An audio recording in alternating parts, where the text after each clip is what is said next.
はい、皆さん、こんにちは。私はロディです。今日は、LPK でたまに入ってから、仕事をもらうまでの経験について話をします。じゃあ、始めましょう。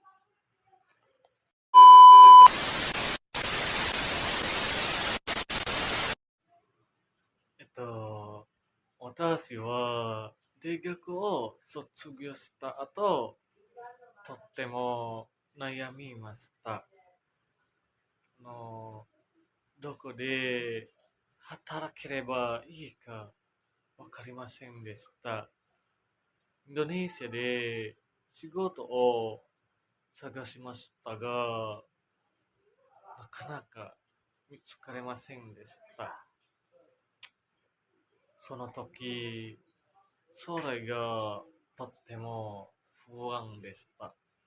えっと、友達から日本で働くチャンスがあると聞きました。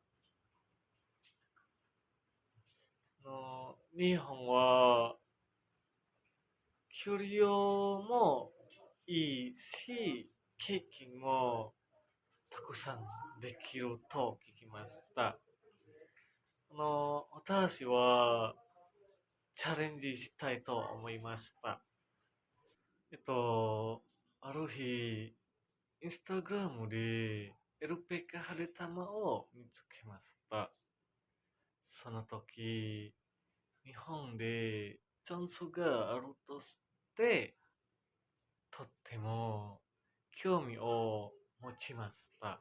でも、その時の私は日本語が全くできませんでした。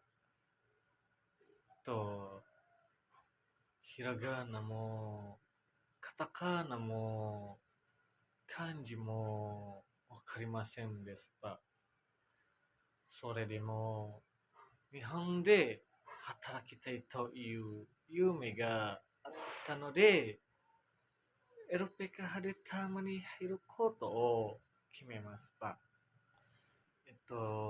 最初は日本語を勉強がとっても難しかったです。毎日、ひらがなとカタカナ、えっと、そして漢字を覚えました。文法も難しくって何度も間違えました。でも、先生が優しく教えてくれたので、少しずつ日本語がわかるようになりました。えっと、LPK 派出たまでは、日本語だけではなく、あの、日本の文化やマナーや仕事のルールも教えてもらいました。毎日漢字の勉強や会話練習をしました。あの一番大変だったことは、と日本語能力式の勉強です。あ毎日たくさん単語を覚えなければなりませんでした。そして、面接の練習も何回もしました。最初はとっても緊張しましたが、だんだん自信がつきました。あの楽しかった思い出もたくさんあります。と、友達と一緒に勉強したり、ロールプレイをしたりしました。みんな同じ夢を持っているので、とってもいい雰囲気でした。そして、日本で仕事が決まりました。その時、本当に嬉しかったです。家族もとっても喜んでくれました。Hai minasang, jadi di video kali ini saya menceritakan awal saya masuk Haditama sampai saya mendapatkan job di Haditama. Ya, singkat cerita, hari pertama saya masuk di Haditama. Hari pertama saya masuk, saya merasa gugup. Dan saya juga sempat berpikir, apakah saya bisa? Tapi coba saya buang jauh-jauh pemikiran seperti itu. Saya tetap yakin sama diri saya sendiri bahwa saya itu bisa. Nah, di Haditama ini kami belajar dari pagi sampai siang, pagi sampai sore. Nah, di pembelajarannya itu kami mempelajari macam-macam seperti kotoba, kanji, terus ada bunpo, ada chokai juga. Satu lagi sama ada kaiwa juga. Nah, yang untuk di hari pertama ini selama proses pembelajaran kita tidak diizinkan memegang HP atau HP-nya dikumpulkan ke senseinya. Disitulah yang bikin kita bosen dalam belajar. Dan untuk sensei-senseinya itu orang-orangnya tegas-tegas dalam proses pembelajaran, dan di luar itu semuanya baik. Dan dan untuk hal yang menyenangkan selama di Hadetama yaitu ketika jam-jam bunka. Nah, ketika jam-jam bunka ini kita diperkenalkan